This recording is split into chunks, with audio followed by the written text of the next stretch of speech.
Hello, welcome to the GGRated Podcast. This is part 2 of our 2-part series with Matt Venhaus, and we are going to be alpha testing his video game today. So buckle up and get ready to go to Fantasyland on this episode of the GGRated Podcast. Hello, welcome to GGRated. We hope you enjoy the show. Now here are the hosts.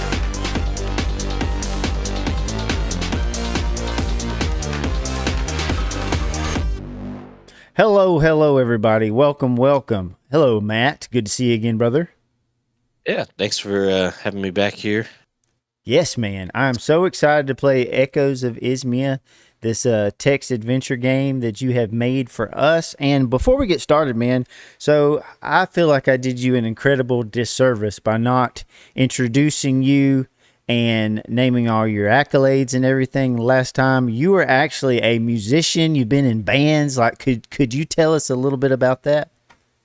Sure. I wasn't aware I had any accolades to my name, so I am flattered. So out of school or so, I was in a band. I actually graduated early from being in a band. Did that for about 7 years, full time. Was just on the road, studios, that kind of thing. And then when I got out of that, I just kind of moved up to Ohio and was doing studio stuff and kind of kicked it back up a little bit. And then got moved back to Texas back in 2020. And oddly enough, got roped back in the music scene again for a couple years as kind of like a hired gun guitarist for some guys on the circuit. Did some more traveling around. Was out pretty much every weekend, 2 or 3 nights, and got to go around a lot of the area. And yeah, it was a good time. It was a nice bookend to transition over into being a full-time nerd. Nice, man. So what was the name of that band that you were first in? Because I remember looking you up, and you actually had some like music videos and stuff. It was really cool. Yeah. So that band was called Jagged Row. That's right. That's right. Yeah. Not to be confused with Jagged Edge, the 90s R&B group. We did get that a lot, but a little bit different backstories on those. Yeah. But Jagged Row, and we did that for a while. We had some music videos. We never took ourselves too seriously, so most of those are more on the fun side than serious, but it was a good time. Yeah, so everybody at home, I'm assuming, well, I know for sure that you have some stuff that you did by yourself on Spotify. I've listened to that. You did I think it was country album or 2 on there, right? Yeah, I had a few. That was during my time up in Ohio. I think I did one song once I got back. But yeah, I did like a little EP and then released a couple singles after that. More of an outlet, if anything. Just songwriting, just kind of keeping the rust off. But yeah, it was a good time. And then I had a project I started a couple years ago, back when I was freelancing and kind of in the flow. Started a little side project band that was more just about writing fun music. That was like, man, like I want to write songs that, like, when I get some of these guys to play, it's just like fun for the musicians to play the songs. And so that was the Matt and the Dirty Souls project. Yeah, that's right. Look up that Dude, stuff. That stuff's kind absolutely. of a bit of a fusion mess, but it's a lot of fun. Yeah, I'm going to try to link all that stuff in the description, guys, if you want to check him out. Really talented singer, songwriter, guitarist, like freaking rips on the guitar too, man. It's awesome. I try. Fingers getting a little stiff these days, but well, dude, when you describe yourself as a hired gun guitarist, like after I heard you say that, I was like, oh yeah, you gotta be good if you say something like that. Hired gun guitarist sounds so cool. But I couldn't think of a better way to phrase it in kind of the scene down here. That's pretty much what it is. Guys are like, hey, we have gigs and we need someone, and they just like, hey, I have these shows, you want to take them? And so they hire you, and you're kind of like a mercenary, but a musician. Yeah. Here you go, musician versus man. That would be a cool That. to start like a group, Uh-huh. like start a business where it's like, hey, you just like subcontract out musicians kind of thing. Like, hey, Music anybody that needs somebody, mercenaries. just reach out to us and like, yeah, do like Uh-huh. a vetting. I have to back pocket that. I'm gonna sounds cool. come kill your venue. Music Yeah. mercenaries. That's Yeah, we're awesome. gonna Yeah. slay the gig. Yeah, man. Dude, you're just oozing cool. And I'm so excited to see what kind of coolness you laid down on this game, Echoes of Ismia. Oh Let's get started, shall we? It is a proof of concept. Disclaimer out there. No, this is not a completed thing by any means. This is not even alpha, hence the pre-alpha. So Pre-alpha. I'm also going to link that in the description below too, where you can download this on GitHub and actually be part of the development process. We'll kind of go over that a little bit afterwards. But anyways, let's set the scene. Can you describe to us this world, Echoes of Ismia? as much as I can that was ever figured out. So the lore side of it is still definitely in development, but the gist is, it's in a, definitely pre, tech civilization era. So everything's, a little bit more phantasmal. And, but the overarching theme of the game is you play through as a character, and there is some kind of overarching event that's your quote-unquote main story. Except this main story you experience differently depending on how you play. So the event will happen. So take, for example, if it ends up being maybe kind of a classical trope, is some kind of civil war breaks out, and you end up fighting one big side, and it culminates to some big thing, and whatever, and it proceeds. Well, depending on how you play, you would experience that story from the perspective of whatever playthrough. And then if you were to start again, a new character, and you make different decisions, you go different directions, different faction or whatever, you see that story but from a totally different perspective. So the dialogue you hear about it, the events that happen, is like, it's from a different angle. So I would love to have more to share as far as this is what it's like and this is what's going on, but that doesn't exist yet. So right now it's up to your imagination. Just know there's something big that develops, and you get to try to experience it from various angles. Excellent. That sounds awesome. Thank you for setting the scene for us. Let's dive in to our character name. I'm just going to put Joshua, because I'm playing this gameage. And so you're going to voice the NPCs and stuff. Like, how are we going to break that up? I forgot what we had talked about. It's up to you. You can either just go ahead and read them aloud if you want, or I can try to read as well. I don't know if I have much of a narrative voice, but I can try. I'm not much for inflection, but I can read and try to be articulate into the mic. Excellent. Yeah, we can kind of split that up and go through it. So choose your starting location of Bevanmore. Yes, that's where we're at. And I'm Joshua, and here we go. You are in the town of Bevanmore. What would you like to do? I'm Joshua. I'm a level 1. I have 20 HP and 100 energy. My choices are explore the surrounding forest, visit the shop, visit the inn, or travel west. Well, I'm gonna see what this town is made up of, and I'm gonna visit the shop. You enter the local shop. It's modestly sized with various items on wooden tables and shelves. The shopkeeper nods at you. So let's see. I'm gonna check so over here on the left for the audio only listeners, there's different buttons. There's stats, inventory, skills, saves, and restart. So I'm gonna look at my inventory and see if I have any money. I have 0 gold. So I'm gonna go back. There we go, back, and I'm gonna leave the shop because I don't have any money. look at my inventory too, see if I have any items. I don't. Going back as well. Again, and let's see. I'm going to explore the surrounding forest. And if you want to take this part. Sure. Let's see. The woods around Bavonmore whisper of ancient secrets and untapped beauty. Moss carpets the ground, and the air hums with the quiet life of the forest.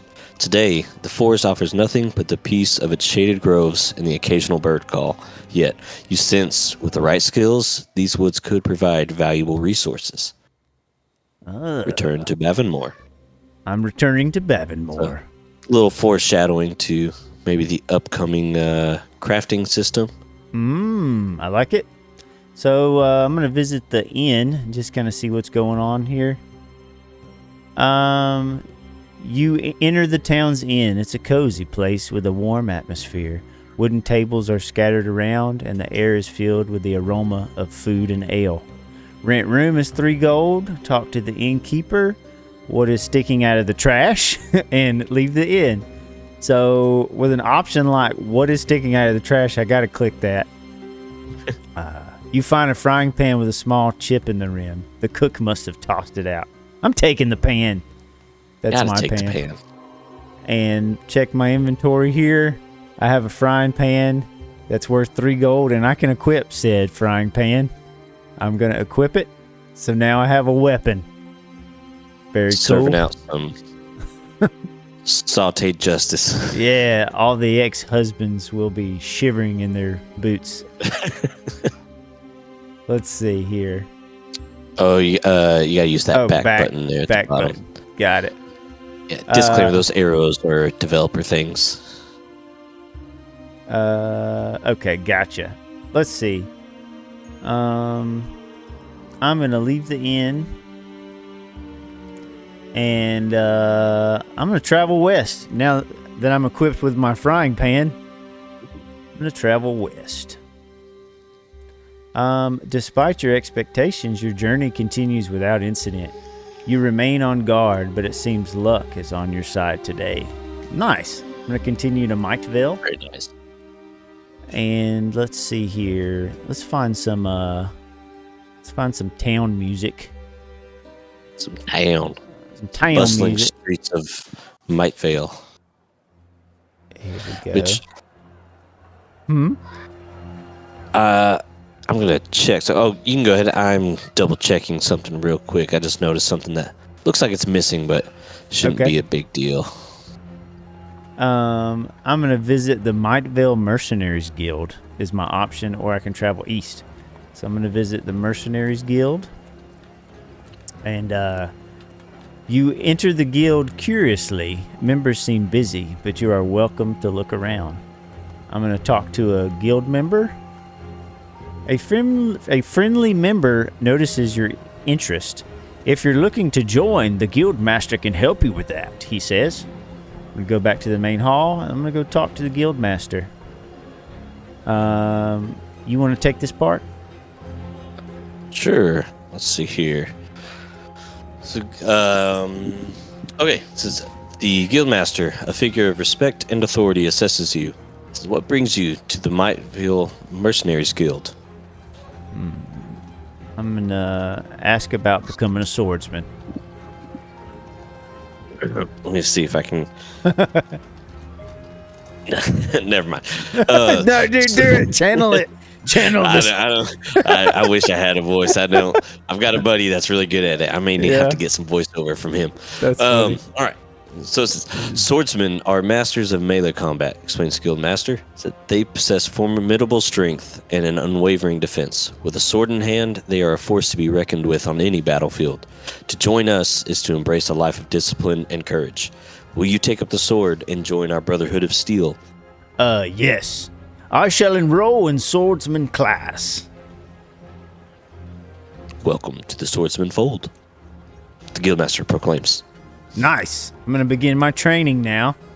Is my option. Over the span of several months, your training under the watchful eye of the Guildmaster and seasoned instructors at the Mikeville Mercenaries Guild transforms you Each day you rise at dawn to the clang of steel, dedicating yourself to mastering the art of combat. You learn not just to swing a blade, but to read your opponent, anticipate their moves, and strike with precision. Your muscles grow stronger, your reflexes quicker, and your resolve harder. Yes, harder. Yet, as you stand ready to embark on your own path, it's clear that this is but the first step in a lifelong journey of mastery. The real test begins as you venture forth, seeking challenges that will forge you into a true warrior. I complete my training. Ooh, I've unlocked the swordsman's skill tree. You have also obtained a worn iron sword and wooden shield from your training. Nice. Okay, so do me a favor. Mm-hmm. Just to make sure this is up. Go ahead and click on the skills menu. Gotcha. No. Is this not the some new reason- version? I think you have the old one. I wonder if whenever you download, if it was still the wrong thing. Maybe it didn't quite might get to have the been. server yet. Let me real quick. Okay, Let me double check that no problem. because I just didn't. Well, you know what? I've got it installed. So let me just QC this on my end. No problem. See if this should be the okay.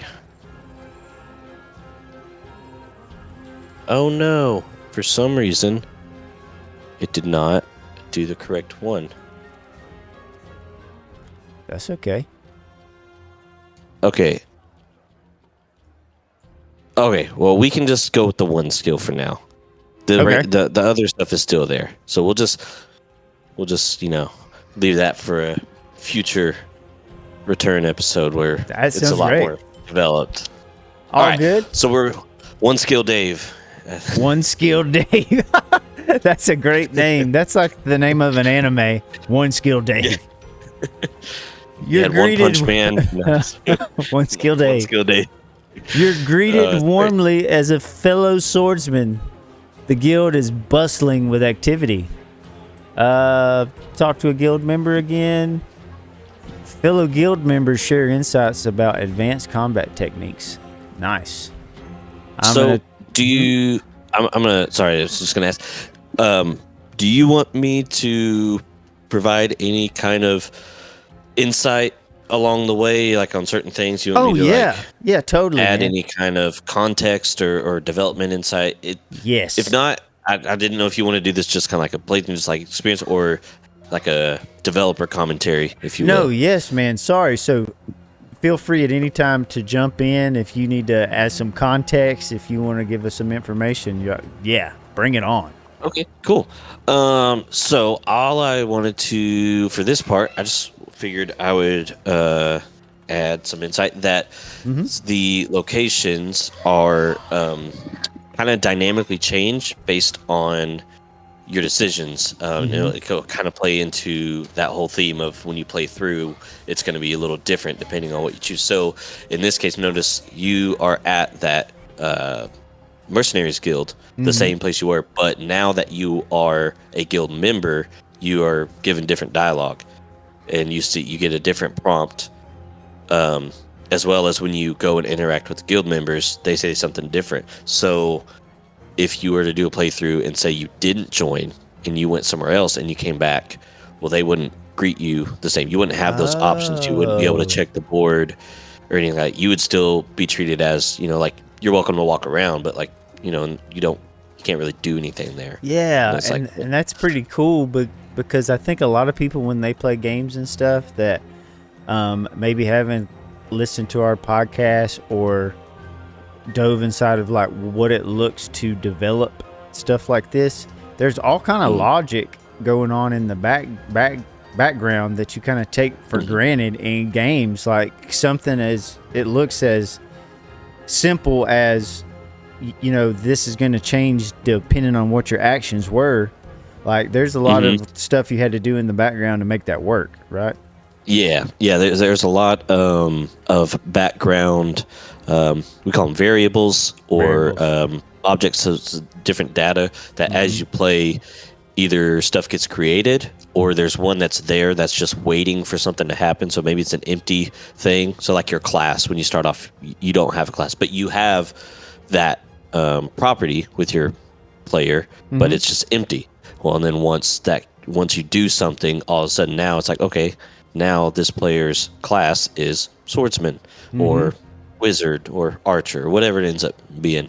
So yeah, there's a lot of that goes into the background, like you said, that then will trigger other things. So like when you go there, it's gonna check all these things and be like, okay, well, based on what you've done and who you are and all this stuff, this is what we're gonna give you. Right. And so, how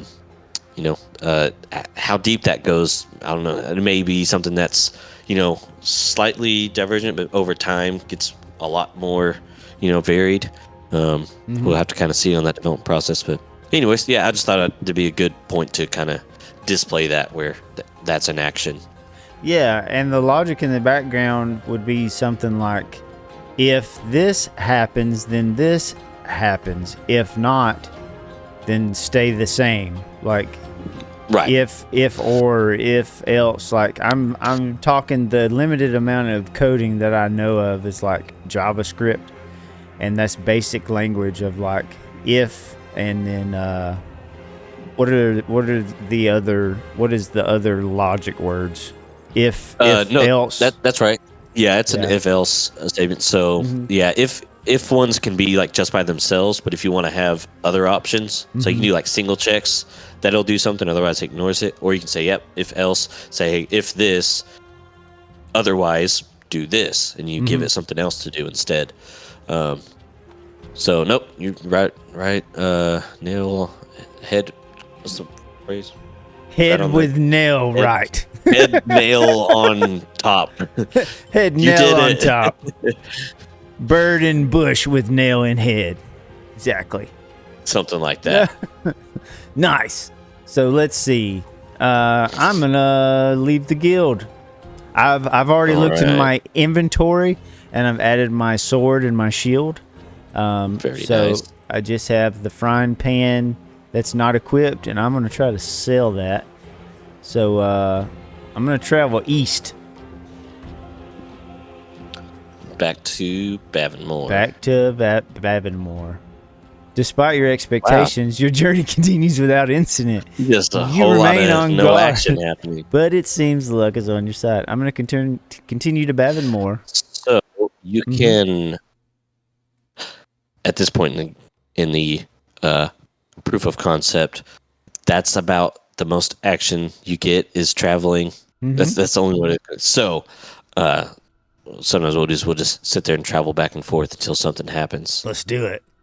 So if you're looking for a fight, I'm looking. Oh, yeah. I'm always looking for a fight. Absolutely. So you can sell off that frying pan, that's for sure. I'm selling the crap out of this thing. Sell. Do you want to sell frying pan? Yes. I just got me some gold, baby. Let's go. Oh, yeah. Feels good. Let's leave the shop, and we'll travel west in hopes to... see if we'll find some trouble. Yeah, get in a bloody battle. Oh! Wait, where's the battle music? Here it is. You encounter a bandit. What do? All right. Fingers crossed this works. I'm going to engage. Let's engage the bandit. You prepare for battle with the bandit. Oh, dude, this is cool. So, do I engage up close? Do I keep my distance? Do I use an item, or do I flee? I'm going to keep my distance for now and watch this dude. You face the bandit, readying yourself for the next move. Okay, so I'm kind of like stepping back. Yeah, you haven't quite approached him yet. Yeah. Okay. So, yeah, and if you look just under his health, there's a metric there. Nice. A distance. Distance far. Got it. Yeah. So I'm going to check out my skills. Available skills. Zilch. Zilch. No skill, Dave. And I'm going to attack. You're too far to attack right now. Okay, got it. Yeah. So here's some of that conditional logic at play also in the combat system. Very nice. I'm going to move. I'm going to move No, wait. I'm going to stay put, actually. I'm going to end my turn here. I'm going to let him come towards me. The bandit charges towards you, playing exactly how I want you to. A little bit of AI logic going now. That's awesome. The bandit closes in on you. So now he's mid-range. I'm going to continue. The bandit ends his turn. So now he's close because he has closed the distance on the battle. Mm-hmm.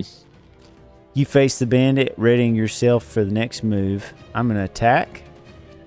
You attack the bandit, dealing 4 damage. Let's go. Let's do it. Continue. I face the bandit, readying for the next move.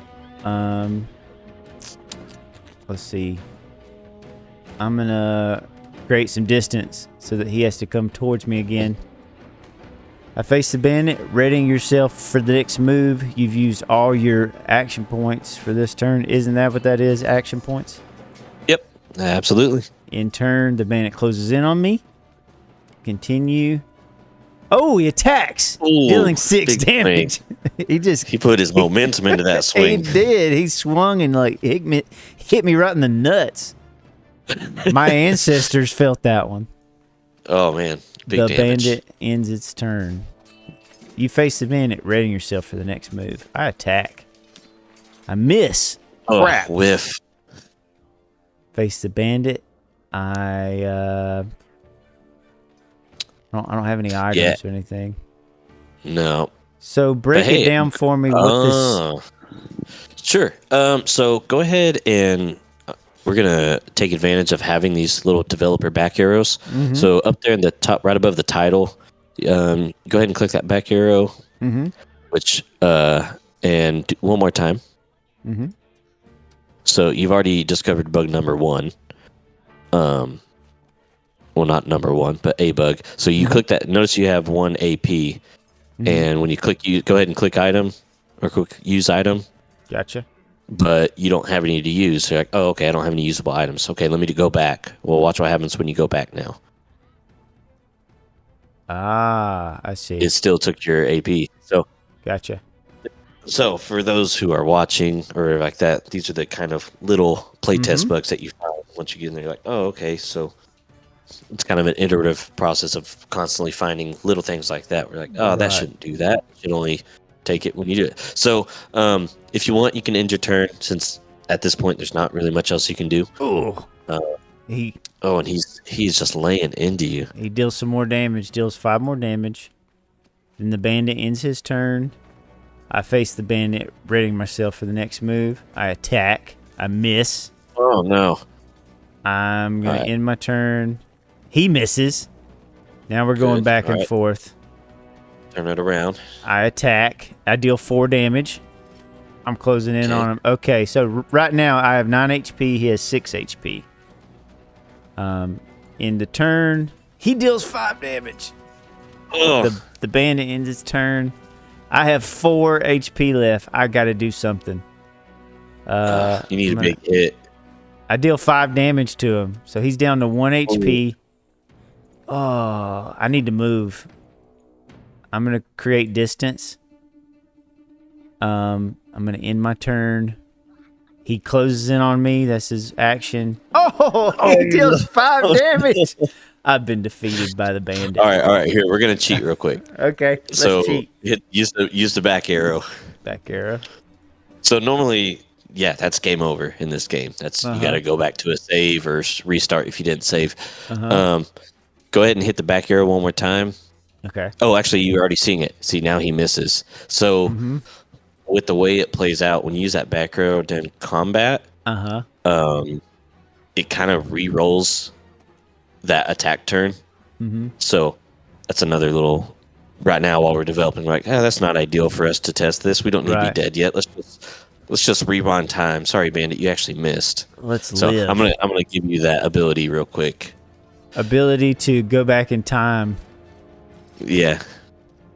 Oh, and I got him gaining 15 gold and 20 XP. Let's go. And I've reached level 2. Let's go. That's awesome. All right. So now you should have a skill point. A skill point. Enraged strike. Attack with 50 damage. Well, plus 50% damage. I like that. Okay. So you should be able to purchase that. I get my skill point, and I unlocked it. Do I have to equip it? No, it should just show up in your skills now. Enraged Strike. Yep. Okay. Unlocked. So what I need to do here is go back to the end, probably, right? Yeah, if you've got some gold, because you don't have any potions on you. So. Oh crap. So I would. I haven't yet. I need to do that. There's supposed to be like you, since you are a swordsman, would be able to bunk at the Mercenaries Guild normally. Oh, okay.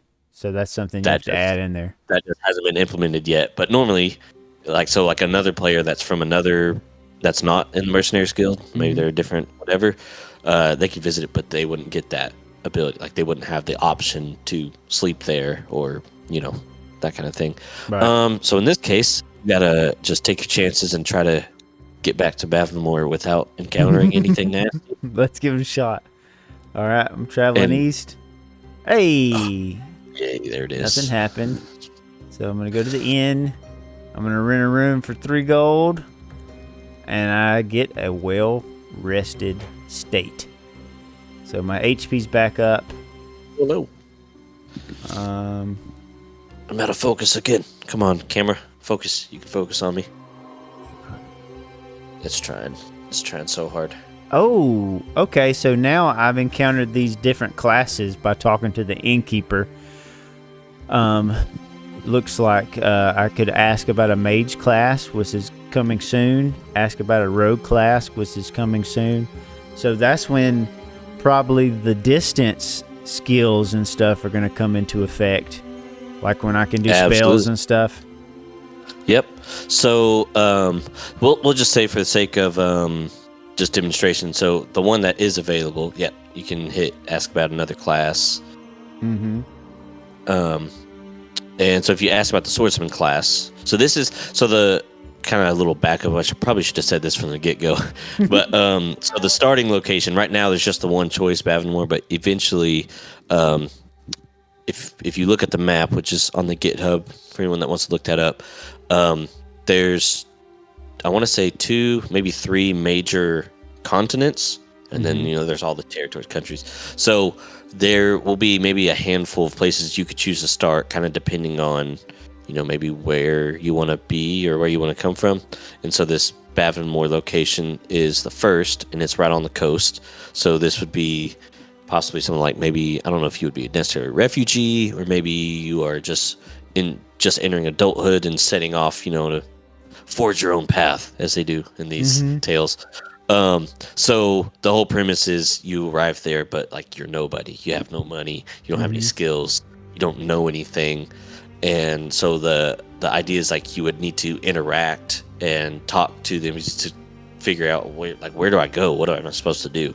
So this is where, when you would go talk to him, and he would say, hey, one of the options is, you want to get better at something. Okay, what do you want to know? And then this is what eventually would tell you to travel west, because inevitably there would be maybe 2 or 3 other options. And so you wouldn't necessarily know to go that way. You would just be like, I guess I'll go this way. So this is just one way that you'll be able to get that information by playing the game. It's like, interacting with the characters, be able to figure out what to do and where to go. So anyways, this is a long-winded way to explain this passage here. Very, very cool, because I know, probably as a game developer, you're trying to guide the player in a certain direction sometimes, right? Because you want them to experience the story. So, games do this different ways. You can look in, I'm just trying to think of a random game. Sometimes in games, like let's say an open world survival game, or story game, like let's say Ghosts of Tsushima. So the wind blows in the direction to the next objective. Like that's kind of like how that's evolved over time for these different ways. But back in the day, especially when these type of games were popular, Like, they had to think of inventive ways to get the story progressing because it had never been done before. Like, this was all new. Yeah, you didn't really have like quest markers or a map exactly. that says, "Oh, go over here," and you're like, "Okay, that direction." Yeah, and it's really cool to get back to the roots of gaming and like watch how somebody solves those problems from a foundational, like area of like this adventure game. It's neat to see, and it's kind of some like insight into how a game is made, which I think is really valuable for those that are interested in that type of thing, as I am, and as our listeners probably are.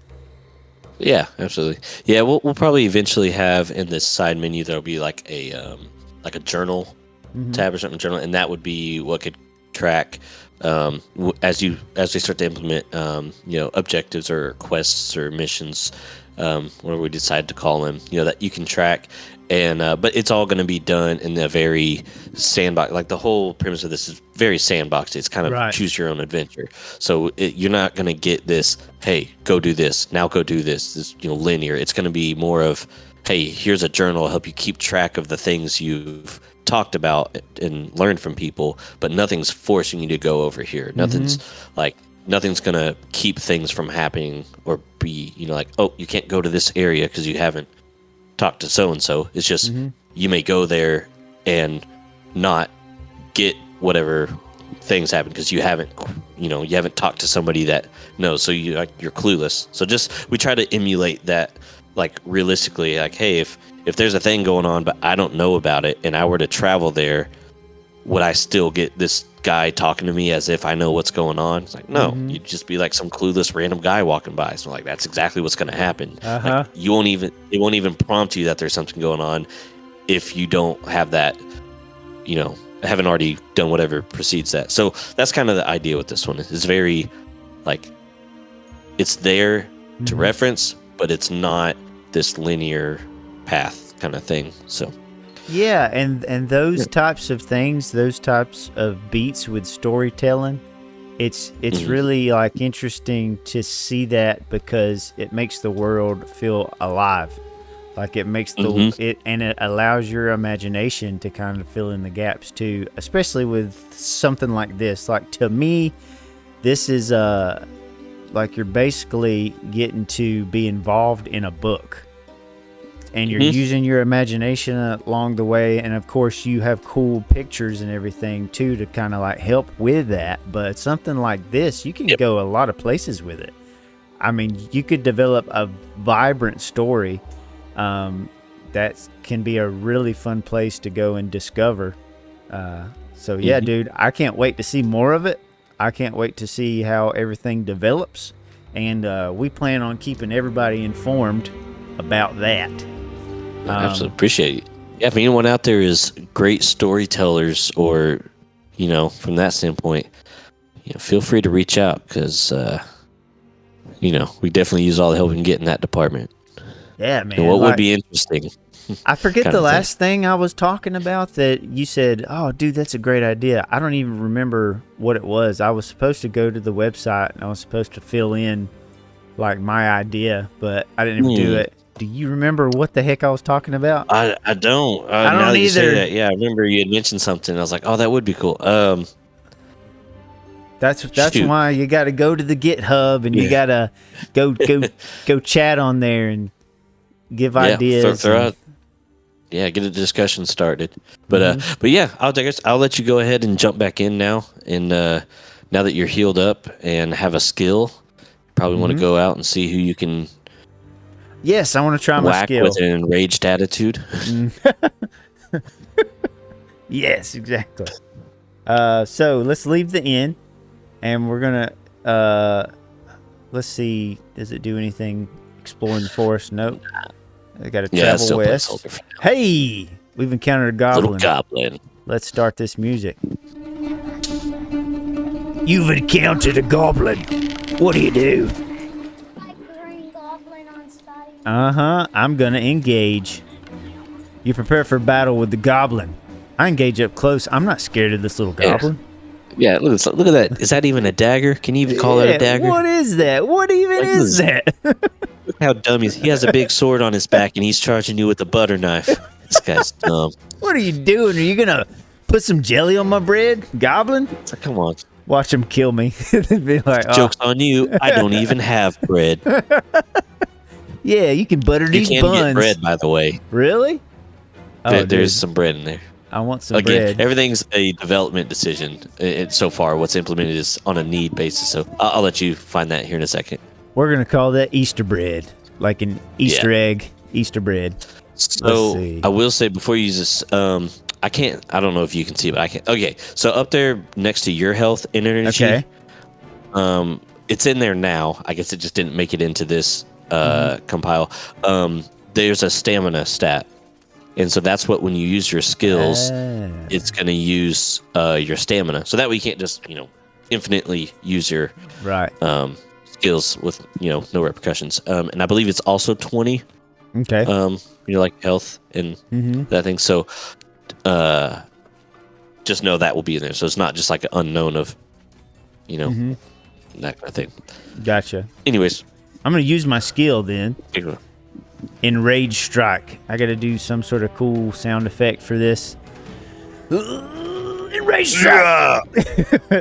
You ferociously swing down on the goblin, dealing 9 damage. Let's go. Almost one-shot him. Almost one-shotted him. Oh, yeah. I'm going to end my turn.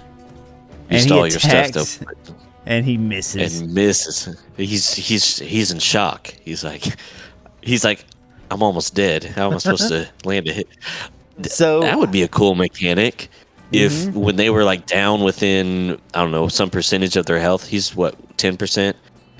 If their their attack, like chance to hit, got diminished a little bit, kind of seeming like either dazed. Yeah. So the text says miss, but as I've said before, this is kind of loosely based on your typical like tabletop D&D type mechanics. So that whole kind of like armor class thing and like, okay, they run like, do they hit? Not just like, do they like miss or do they like hit? It's also, does that hit actually, go through your armor or does it have an effect on you? Did they like actually? So that would be kind of cool to implement. Like, hey, you got this guy on 1 health. Like, he's probably going to have to roll pretty high to muster the strength to land a blow that actually does damage to you. Like, I mean, if he's like, he's probably barely holding his blade, let alone being able to like. So I don't know. That's just an idea I had. Yeah, that's a great idea. You need to write that one down. And there's something else. Yeah, I guess that might be a like a status effect, like just status effects in general. So maybe that tie into skills too. Like, hey, if you use a blunt object and you hit him with an enraged strike, he gets stunned, and like maybe he skips a turn because he's dazed or something. Or you might get poisoned or something like that and take extra damage on top of the damage that they deal. And there's also another thing that this made me think of because I'm about to do the killing blow. And the thing that we did when I played D&D is when you were about to do the killing blow, you could activate the rule of cool. It's like you get to kill this guy any way that you want to. And I would always and I would always do, okay, I'm going to try to do like this flip over the top and come in slow motion and swing by and slice off his head. And if there was some way that you could like implement the rule of cool and maybe make it so you type in how you do your action of like, this is how I kill him and you get to like type that in so that it's displayed on the screen along with him being killed or something. Yeah. I don't know, like some way to implement that. Yeah, that would be cool. Yeah. It'd probably be pretty simple to have it present like a dialogue and you just kind of type in your thing and then it's basically going to read that out and then do your attack. That could be one way to do it. Another way could be kind of like that dynamic, this is that dynamic content concept of maybe depending on your level and what class you are and that kind of thing, maybe you get some options. So like maybe it's like how do you finish off your enemy? Maybe there's think that like presets, like preset finishers, and you have an option. And so that way you can, I could get somebody that's like really creatively writing, can like make a really cool sounding finisher, but like the player still has a choice in how they want to do it, and it makes sense with what their character is. So maybe like as a low level, you just do, a really aggressive stab through the chest, and their toes dangle on the ground because you've kind of raised them up. Dude. But maybe if you were high level, you get options that are like, fancy. You start doing flips over, and you're like, you're a ninja all of a sudden. If you're a rogue, the goblin sees you, and then in the blink of an eye, you are behind him, sheathing your weapon as his torso slides off. Exactly. Something that that's cool as a bro. And so as you were talking about all that, it made me think of like, what if you tied in artificial intelligence into this so that it made a picture describing how he was like killed. Generated image. It generated one of exactly how you wanted to kill him. Like I chop off his head, and then it takes that and it makes an image of a goblin with his head being chopped off. Cool. You know what I mean? We were talking about that in the in that last episode about kind of like some of the just kind of, I guess, daydreaming, if you will, of like, hey, what are some ways like, AI once it gets to a point could be like implemented and like start seeing that in a tangible way, for players. Like that could be a really cool thing, especially in like these kind of games that are like this narrative driven or whatever, and they're using imagery and words and stuff that, it's probably a lot easier to implement than full on animations and cutscenes though. But like, if it could get to the point where like, hey, like have reusable, that's the thing with AI is that you give it the prompt and it does something different. Like once it gets to where it can like have some consistency, I could see like a game, with this kind of theme being like, hey, this goblin is slightly different than the last ones. Rather than just being the same image, it's like, okay, it knows what a goblin looks like, but it gives it a little bit generates different. Like a different one. Yeah, and then it can do that. That would be cool. Yeah, sci-fi, baby.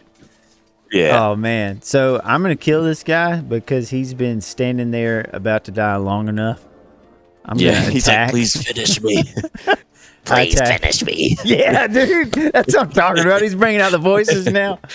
So I attack the goblin, dealing 5 damage. I have defeated the goblin. Brutal overkill. Brutal. I gained 5 gold and 12 XP. Yeah. Let's go. That was awesome. Didn't even break a sweat. Still at 20 health. Yep. It's wonderful. Dude, that was great. This was so fun, Matt. Yeah. Do you want to peek at some of the other stuff from the shop by chance before we sign off? Yeah, or do you totally. want to leave it there? So, I mean, that was pretty cool. Yeah. Dude, that was sweet. I do want to see what else that I maybe have missed or glossed over. So if you want to direct me to that. Yeah, if you just want to go travel back to Bavonmore, now that you have a little bit of jangle in your pocket. Got some jangle in my pocket. Cool. Nobody's bothering you. Mm-hmm. So you'll notice, like when you travel, here's a little developer. I forgot I was supposed to be plugging some of this stuff. We just got all giddy and we're talking about cool stuff. You'll notice like when you travel, your energy goes down, and that is based on, again, kind of referencing the map that can be found on GitHub, how far that next location is. Mm-hmm. So let's just break it down and say that they're units. Say this is X units away. So Mightvale is relatively close, so you can travel there in one straight shot, and it just takes some energy to get there. Say it's 3 units, and each unit is whatever. So it takes that energy, and you're there. But maybe something that's pretty far away, you're like, hey, I can't get there in one night. So like along the way, there might be a point where you actually have to set up camp or something. You have to, I haven't decided or figured out yet if there's going to be like, do you have to have like a camping kit and like you won't be able to travel without it, or do you just, I don't know, you maybe get there and you just sleep on the ground and you only get half your energy back. I don't know. Anyways, I just want to share that in case anybody was wondering on the energy going down. That's what's causing that, is when you travel. So at some point, you'll have traveled enough that you can't travel anymore. because you're out of energy. You're too tired. You've been Gotcha. traveling all day, fighting and stuff, and you're like, I'm gonna pass out.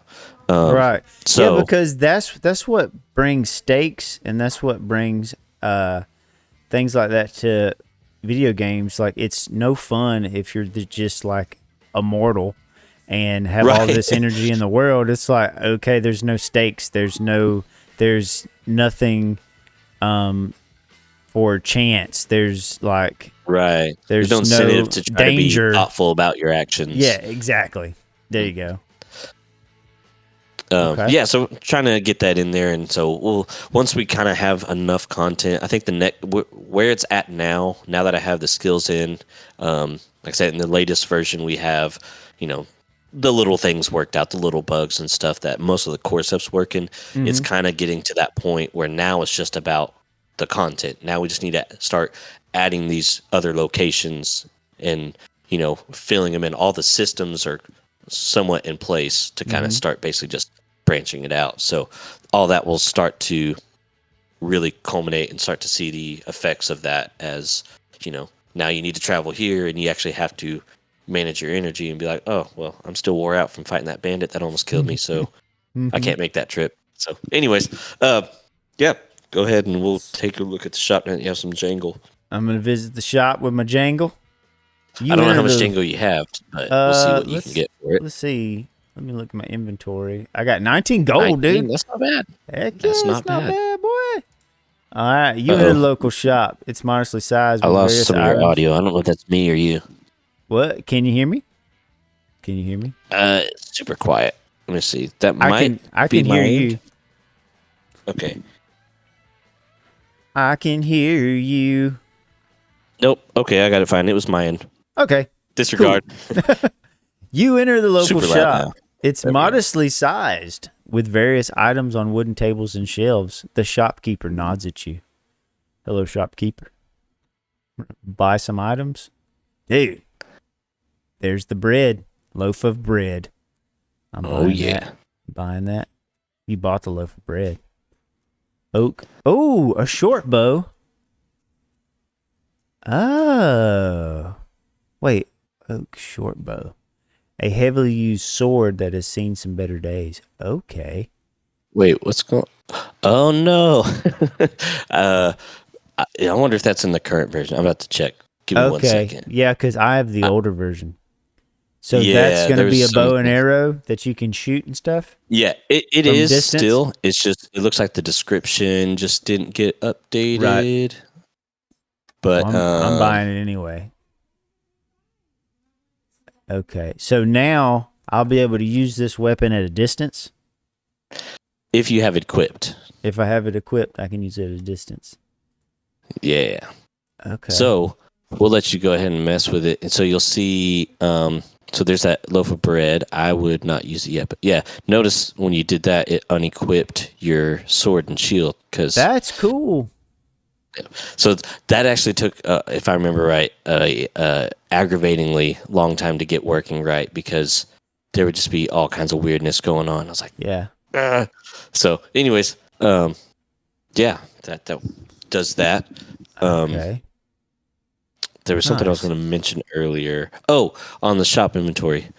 I want to try to keep this a little bit quicker so we can keep it moving. But when you go back to the shopkeeper, you'll notice that, as you buy stuff, it's going away and it's not, it's like that. So what he has is kind of what we did is create like a tier system for the shop. So this is kind of some small coastal town. It's not some big bustling city or whatever. So the items that you're going to find in this shop are going to be somewhat lower quality. Notice you got a worn iron sword, this wooden shield. You're not going to find some fancy steel shield or, some kind of like elegant cutlass, whatever, blade or, that kind of thing. But you go to another town that maybe is a little bit bigger. Maybe they have like a resident mercenary blacksmith. guild town probably has. Yeah, they may weapons. have like I think this one's, I don't remember if this is tier 0 or tier 1. It's kind of just what we call it on the back end. But maybe Might Vale will be just the next step up because they do have that mercenary skills. So that probably makes sense for them to have, a blacksmith, local to help them, with their armory. but they're not, they're not the royal army. They're not like anything. So it's not like they're super high end. It's just like, hey, these are like mercenary guys that are just, banding together to go, hired guns, like we were talking earlier. Hired gun guitars. Yeah. So you might be able to find maybe a new iron sword, or maybe even a basic steel blade or something. But yeah, I just kind of wanted to provide that little nugget of insight of the way this shop system works. Just because it's hard to kind of, like you were hinting on earlier, grasp kind of what's all happening on the back end based off of just what you see here. But all the items have that same tier thing. So basically it says, okay, when you visit the shop inventory, okay, what kind of items should the shop have access to?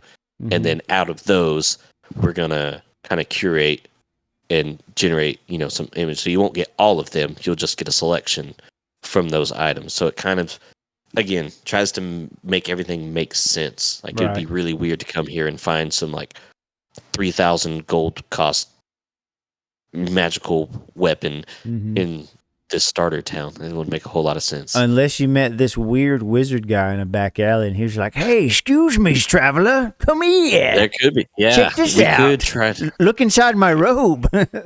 Yeah. Oh, that's the wrong kind of magical imbued staff we're looking for. Check out my magic wand. Like, no, gosh, okay. Crazy wizard man. Oh, we're gonna have to raise the rating for this game. Yeah. Oh man, that's great. So yeah, like already, man. Even with this being like pre like alpha, I'm excited about trying out the battle system with my new weapon. Like, that feeling is still there, just like I would be in this new like AAA game. You get a new weapon, you want to go try it. I have the same feeling. Yeah, you want to see what happens. Yeah, I want to see what happens. I'm glad. Yeah, I'm trying to with the skills do that as well, and that's you'll see with the bow. With ranged weapons, obviously you've got to manage that distance because, like, yes. Well, I'll let you find out. And it's very basic. This was just to make sure it worked. So there's no rogue class, there's no bow skills yet, but it does work. You can fell an enemy with a bow. Heck yeah. I'm going to try it really quick. All right, go for it. I continue to Mightville. I'm going back and forth. Ooh, I've encountered a bandit. Give me some battle music. Let's go. All right, I encountered a bandit. I'm going to engage. I'm going to keep my distance. And I'm going to attack. And I'm going to... Oh, I missed the bandit. So right now, he's at the distance of far... Yeah, thank you. So we have the arrow sound effects on now. And I'm able to attack him at the far distance. So, let's see. So I don't have any bow skills. No. So I'm going to end my turn. He charges me. He closes in on me. That's the end of his turn. So now I'm going to try to move and create distance and then attack. I deal 5 damage. That's sweet, man. That's sweet. So now he has to close in on me again and attack. That's awesome. And man, like, dude, I can't imagine how fun it is to mess with this and to, like, this just has my mind branching out in all these different directions of, like, you could start to implement if there was, like, anything in the battle space for you to go climb on top of, or, like, what's in the area, like, all these different things that you could add. Yeah. I've left this part out because you don't see it. And I wonder if I could use this to kind of lean into what you're saying. So there is biomes in the background going on. So notice when, like in that Bevan, when you go explore the surrounding forest, because you're in a forest biome. Well, that's also the type of enemies that you'll encounter in that area. So every biome says these are the kind of enemies that can possibly be encountered here. Yeah. And the reason behind that is because I didn't want to make it so, like, I don't know if you remember some classic MMOs where like the kobold, like the little goblin nephews that are smaller, like they're in that starter area. But once you move past that, it's like you don't ever encounter them again. Right. Like, Because they're so and weak now. it makes sense. Yeah, they're a weak level.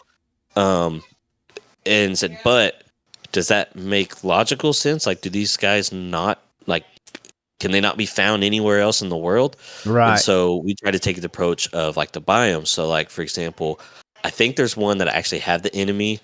I just don't have a place to go where you'd find it, of like a troll that might show up in like a more mountainous or tundra type region where you go there. So, to your extent about the environment, notice the background here is like a forest, and that's triggering off that biome. So if you were to travel to like a plains area, you're going to notice the background switches to a plains, and you're also going to notice maybe some different types of enemies. So you'll probably still see bandits, because that would make sense, but you may not see goblins as much. Maybe they're more of like a woodland enemy, but you might start to see maybe some like animals, maybe like something like I think what would kind of be. So if I go in the grass, I might find a Pikachu, or if I go in the water, I might find a Magikarp. Yeah, like, wild Caterpie could appear. Butterfree, I choose you. What is it? What is the guy that just all he did was just harden? He just sat there. Yeah. What's his name? Like, I know exactly who you're talking about. Yeah, Metapod. Metapod. That's it. Uses like, harden. And then he turns into Beedrill, I think. Yeah, he's like, you can keep doing that. I'm just going to keep walking then. Yeah. Like, you do you, man. No, that'd be fun. It would be fun to like throw some Easter eggs in there. Like, it really would, like, dude. Random things. And just like let it happen. Yeah. It's kind of that you mentioned earlier about something feeling big is there's this concept in development of allowing mystery and unknown to give the illusion that the world is a lot bigger than it is. So we're trying to, because it is text-based, is as locations get added, that's why we want everything to be as dynamic as possible. So like when you travel, you're not going to only encounter one type of enemy. I mean, right now we only have the two, but theoretically you don't know what can happen. And then the same thing's going to happen with that travel system I talked about earlier, is where right now, for testing purposes, when you travel, you have there's a chance roll on something happening or something not happening, which is why sometimes you see, hey, nothing happens, it's a peaceful trip, whatever, or something happens. And then it says, okay, if something happens, now what are the chances that you encounter an enemy? What are the chances that maybe you stumble across something, like, is that some loot over there? Maybe I found something. Maybe it's not always an enemy. Maybe, there's something I can actually find over here. Someone dropped a coin pouch, finders keepers, kind of thing. And that's like a whole new story there too, because also, like you were talking about mystery, how it adds to the world building and stuff. Some of the best movies add that mystery and have some of the best world building. Like I'm trying to think of an example. So let's look at Inception. Like they have these devices that allow you to hop inside of dreams and stuff, but they don't describe how they were made or anything. They don't describe his like origin story to how he became this dream like espionage guy. You're just kind of thrown in it, and you have to rely on your imagination to kind of fill in the gaps, and it just works. Like it just works to add to this mystery and this world building. You just believe it. So like that mystery aspect is a really cool thing to play around with, and it's going to be neat to see how you develop this over time. Yeah, I'm looking forward to it. I guess it plays a little bit on just kind of like the human's brain's perception of there doesn't actually have to be something there, but if you just hint that there could be something there and you have that air of unknown, even if there's nothing there, but like if they're going, so like say you're traveling to Miteville, but now like I could encounter this or I could encounter this. You never know exactly what's going to happen. You take away that linearness, it all of a sudden feels bigger. It's like, okay, I don't feel like I'm just in this town and boom, now I'm in this town. Now it feels like, okay, there's this space in between where something could happen. There's a forest, I don't know, there's a road, and you just kind of take that concept and build it, and it's just like it's a good thing to keep in mind for anybody that is looking into getting into this, or maybe creative direction, if they're wanting to do, whether it's narrative or game development of, if you're wanting to kind of create that atmosphere that it's bigger, to all you need to do is present the idea that there could be more, but you don't have to flesh all that out, because that would obviously could grind things to a halt progress wise. If you literally tried to flesh out any possible thing, all you need to do is kind of dangle the carrot, if you will, and then your brain will kind of make it feel like, wow, like there's this whole world where like who knows what could happen, that kind of thing. So yeah, that's a great way of looking at it, man. Is there anything else here that we need to explore before we kind of show your GitHub and kind of wrap up?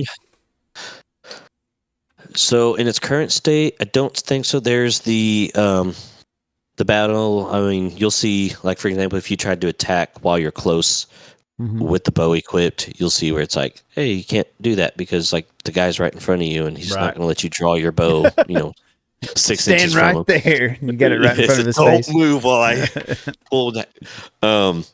Things like that. There's some of the consumables. So this is kind of more on the tech side of like, hey, here's some systems that are in place and working. So like you bought some bread, which doesn't do you a whole lot of good in the middle of a battle. But say you finish it and you get to the town and you look at where your energy's at. Like I could use the item right now. Oh no, I can't because he's not going to just watch me eat bread. Right. Okay. It's like, yeah, hey, hold on one second. But if you had a potion, maybe that would be an item that he would allow you to eat. So like you'll see your energy's at 40, and let's say you needed to go somewhere that took longer. You could go in and use that loaf of bread, a loaf of buttery bread. Use Sounds it right good. now. Yep. And you'll see your energy went up to 60. So it's kind of that idea of like, hey, gotcha. You stop and eat and you feel replenished and you can go carry on for a little bit longer. Excellent. And then the potion does the same thing. So, hey, I'm not somewhere I can sleep, but like I'm dying here. You just chug a potion. And that one, I guess, would make sense. I kind of think of things like the Witcher series where, it does make sense for them to use potions in combat because like that's kind of what they do. They have them right there. And it's like, as they're like trying to do something, they need something, they'll go and swig one real quick in the middle of battle. So that makes a lot more sense than like, hold on, let me break out this meal. Yeah. I got to eat this taco really quick. Yeah. the whole Skyrim thing of let me eat a buffet real quick, jump back in. No, I think that's it. There's the save. Cool. That works. It does work. It saves it. I don't know. A save file. It should save it. Interesting. Hold on. Cancel. I didn't know this actually. Okay, hit that. Oh, okay. But it's here. So I can also have the save file, I guess, on my computer. I think that's from last time. Yeah. So these slaves, these 8 slots, they're in the application. So it's in like application memory or like browser memory if you were running this in a browser. And then, but you can also save it to a disk. So let's say, so in the future, say this, grew to a fairly large narrative game where like, hey, this thing actually takes, a long time. Like you could really build up a character and you're like, I don't want to accidentally lose that if you're playing in the browser per se and you clear your browser cache and all of a sudden there goes your game. Like, so you can save that to a disk to actually have a local saved copy of your game. Right. Because dude, this would be load from it. Right. This would be really cool to run, to like have it hosted from a browser so folks could just go on there and play and then they can save their game. Yeah. Yeah, that's kind of what I'm thinking with this one because it's pretty lightweight. I'll probably do that. I'll probably get like I might host it here and I might just spin up a cloud server, but do that and just make it available and get a URL that I can just throw out there and people are like, hey, go here and you can play the game. Right. Cool, man. That was really, really fun. I really enjoyed the crap out of that. Yeah. That was awesome. Do you, and you might be better, I know we kind of talked a bit on it, so let me know, if we're already at time and stuff, but if you had any other questions or anything you wanted to ask about after now kind of seeing it, happy to answer whatever I can, or if you Yeah. think we're good. So the main thing, I just wanted everybody to see the GitHub and to kind of know how they could add to the development of this game. So Okay. if Absolutely. I'm going to link this in the description below. And what you can do is you can create a GitHub account and you just go to discussions, right? And you can kind of start a discussion around the game. If there's anything you have an idea or something you want to have Matt look at, and possibly he could implement this into the game. Sure. There is also so right up there to the top where it shows EOI Twine. Yeah, here. Right there. Yeah. If you click that, that will take you to what you'll see. So when you first go to the GitHub, this is the page you'll see. So there's that discussion. If you just want to throw ideas, or maybe you have answers, maybe you're like, hey, I saw this. Here's how you can do this. Something like that. You can throw it there. If you're somebody that actually wants to go through and set up and like try to do something on it, that dev setup folder or file right there, it's about the fourth one down. If you click on that, this actually has a guide that goes through setting up for development. It'll tell you exactly, hey, here's how you can set it up. Here's what you'll need. And once that's set up, you're off to the races. You would just need to, if anyone was doing this, to either start a new branch, and I may have to do something with branch. I'm somewhat new to GitHub, so as far as the whole authentication and like setting up, or sorry, not authentication, but the authorization of like who can post to what branch, I'm working out. But this is here, just so you know. So it's not like, how do I get started? Like, here's everything you need that would set up, and you would have the files, to be able to jump in there and start messing with it and all that kind of stuff. Dude, I love it. Thank you for sharing all of that and explaining how they can jump into the process. This has been an excellent, fun time, and I hope everybody enjoyed some behind the scenes of this text adventure game and game development and coding and all the awesome information that we got from the one and only Matt Venhaus. He's been an excellent guest, and I would like to personally thank him in front of everybody for being on the GGRated Podcast. We've loved having you, bud. Absolutely. Thanks again so much for having me. Yes. And I will have all the links in the description below of everything we've talked about. And I think we're going to go ahead and end this thing. How's that sound? Sounds good. All right. We'll catch y'all later on the next one. Gino should be back from Alaska, and we're going to hear a lot about that. It's going to be awesome. So stay tuned for the next episode of Dragon Ball Z. The GGRated Podcast. Bye, everybody. Nice.